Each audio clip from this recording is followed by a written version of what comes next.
Hello guys, welcome to Hurun talks. Movie చూసిన వాళ్ళైతేనే ఈ video చూడండి, ఎందుకంటే స్పాయిలర్స్ ఉంటాయి.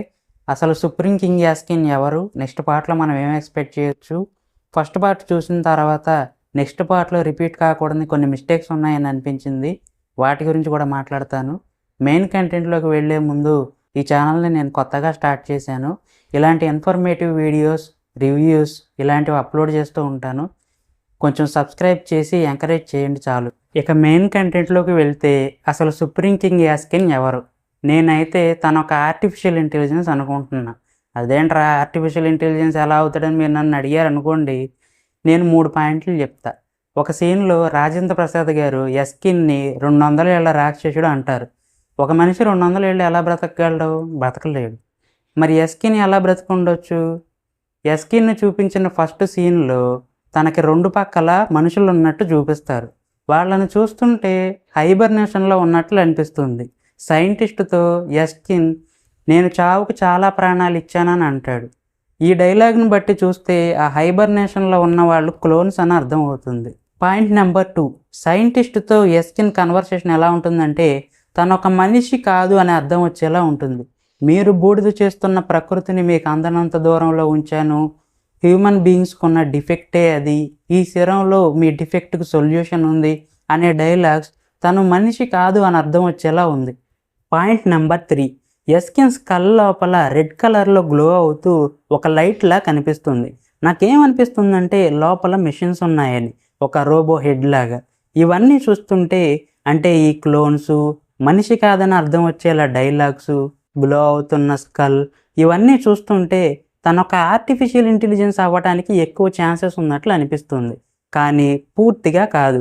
లాస్ట్ ఇయర్ హాలీవుడ్లో బ్లూ బీటిల్ అనే ఒక సూపర్ హీరో సినిమా రిలీజ్ అయింది. ఆ మూవీలో హీరో బాడీతో ఒక ఏఐ కలిసిపోతుంది. దానివల్ల తనకి సూపర్ పవర్స్ వస్తాయి. యస్కిన్ కూడా సగం ఏఐ సగం హ్యూమన్ అయ్యే అవకాశం ఉంది. మళ్ళీ సగం ఏఐ సగం హ్యూమన్ అంటావేంట్రా అంటే, యాస్కిన్ 200 సంవత్సరాల నుంచి బ్రతికే ఉండడం వల్ల తన బాడీ పూర్తిగా వీక్ అయిపోయి సన్నగా కదలలేని స్థితిలో ఉంటుంది. మళ్ళీ స్ట్రెంగ్త్ని ఇచ్చే సిరం కోసం ల్యాబ్స్లో ఎక్స్పెరిమెంట్స్ చేయిస్తాడు. సుమతి నుంచి ఎక్స్ట్రాక్ట్ చేసిన సిరంని తన బాడీలో పెట్టుకోగానే మళ్ళీ మజిల్స్ ఫామ్ అయ్యి స్ట్రెంగ్త్ పెరుగుతుంది. దీన్ని బట్టి బాడీ హ్యూమన్ బాడీనే అని అర్థం అవుతుంది. అలాగే గాంధీవాన్ని ఎవరు టచ్ చేయలేకపోతున్నారని ఒక మిషన్తో టచ్ చేయిస్తారు. అప్పుడు ఆ మిషన్ కాలిపోతుంది. మూవీ లాస్ట్లో యాస్కిన్ తన 2 చేతులతో గాంధీవాన్ని పైకెత్తుతాడు. పూర్తిగా ఏఐ అయి ఉంటే తను కూడా కాలిపోయి ఉండేవాడు. దీన్ని బట్టి తను సగం ఏఐ సగం హ్యూమన్ అని అర్థం అవుతుంది. ఇది జస్ట్ ఒక థియరీ మాత్రమే, ఇది నిజం అవ్వచ్చు, కాకపోయి ఉండొచ్చు. నెక్స్ట్ పార్ట్లో మనం ఏం ఎక్స్పెక్ట్ చేయొచ్చు? కలిని చంపటం కోసం కల్కి భగవానుడికి 7 చిరంజీవులు సహాయం చేస్తారని పురాణాలు చెప్తున్నాయి. ఈ 7 చిరంజీవులు 7. వారిలో అశ్వత్థామని ఫస్ట్ పార్ట్లో చూపించారు. మిగిలిన 6 ఒకరిని లేదా 2 నెక్స్ట్ పార్ట్లో చూపించే అవకాశం ఉంది. ఒకవేళ అలా చూపిస్తే ఎవరిని చూపించవచ్చు? ఆంజనేయ స్వామికి పరశురాముడికి చాలా శక్తి ఉంటుంది కాబట్టి వాళ్ళని చూపించరు. బలి చక్రవర్తి ఉండేది పాతాళంలో కాబట్టి ఆయన్ని కూడా చూపించరు. ఇక మిగిలిన వాళ్ళు వ్యాస మహర్షి, విభీషణుడు, కృపాచార్యుడు. ఈ 3లో ఒకరిని లేదా 2 నెక్స్ట్ పార్ట్లో చూపించే అవకాశం ఉంది. నెక్స్ట్ ధనస్సులతో యుద్ధం. యాస్కిన్ దగ్గరే ఎలాగో గాంధీవం ఉంది.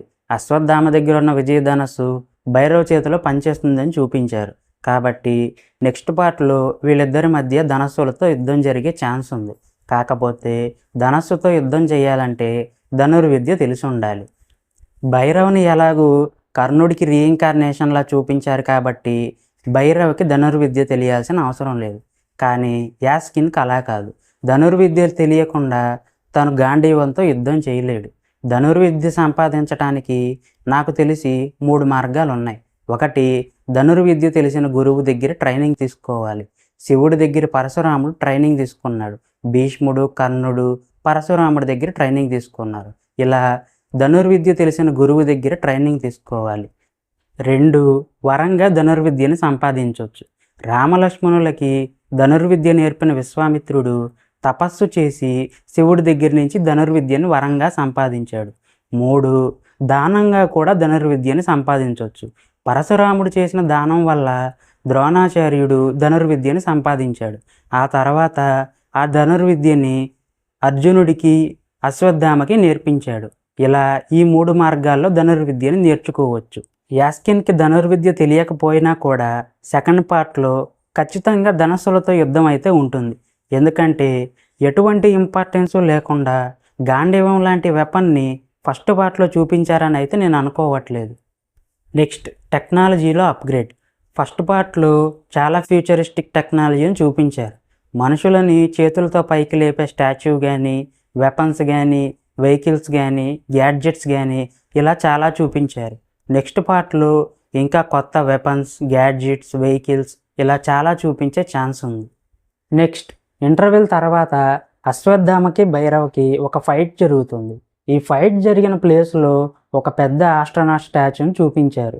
అంతేకాదు, ఈ ప్లేస్ చూస్తుంటే ఒక స్పేస్ ఏజెన్సీ ఉండేది అనిపిస్తుంది. రాకెట్స్ని లాంచ్ చేసే లాంచ్ ప్యాడ్ కూడా ఉంటుంది. ఈ ఫైట్ తర్వాతి సీన్లో కౌన్సిలర్ బానీకి, కమాండర్ మానస్కి మధ్య ఒక కన్వర్సేషన్ జరుగుతుంది. ఈ కన్వర్సేషన్ జరిగిన రూమ్లో కొన్ని గ్లాస్ బాక్సులు ఉంటాయి. ఈ గ్లాస్ బాక్సుల్లో వెంకటేశ్వర స్వామి కిరీటం, ఒక గద, ఇంకొన్ని ఏవో ఉంటాయి. వీటి గురించి, ఆస్ట్రోనాట్ స్టాచ్యూ గురించి పూర్తి ఇన్ఫర్మేషన్ నెక్స్ట్ పార్ట్లో ఉండే ఛాన్స్ ఉంది. ఇక నెక్స్ట్ పార్ట్లో రిపీట్ కాకుండా ఉండాల్సిన మిస్టేక్స్ గురించి మాట్లాడుకుంటే ముఖ్యంగా ప్రభాస్ గారి రోల్ గురించి ఇంకా కేర్ తీసుకోవాలి. ఫస్ట్ పార్ట్లో ఆయన రోల్ని కేవలం కామెడీ కోసం, ఫైట్స్ కోసం మాత్రమే రాసుకున్నారు అనిపిస్తుంది. క్లైమాక్స్లో ఆ ట్విస్ట్, ఎలివేషన్ లేకపోయి ఉంటే అశ్వత్థామ రోల్ భైరవ్ రోల్ని డామినేట్ చేసి ఉండేది. ఇలాంటి మిస్టేక్స్ నెక్స్ట్ పార్ట్లో రిపీట్ కాకుండా ఆయన రోల్ని యాక్టింగ్కి స్కోప్ ఉండేలా, ఎలివేషన్స్ ఉండేలా రాసుకోవాలి. నెక్స్ట్, గన్స్ వాడే సీన్స్లో ఇంకా కేర్ తీసుకోవాలి. గన్స్ పట్టుకోవటం కానీ, షూట్ చేయటం కానీ ఏదో చిన్నపిల్లలు ప్లాస్టిక్ బొమ్మలతో ఆడుకుంటున్నట్లు అనిపిస్తుంది. ఒక సీన్లో అయితే గన్ ఏదో బాల్ అన్నట్టు ఇలా పక్కనోడికి విసిరేస్తాడు. కొంచెం కూడా రియలిస్టిక్గా అనిపించదు. రియలిస్టిక్గా ఆడియన్స్ ఫీల్ అవ్వకపోతే ఆ ఇంపాక్ట్ సినిమా మొత్తం మీద పడుతుంది.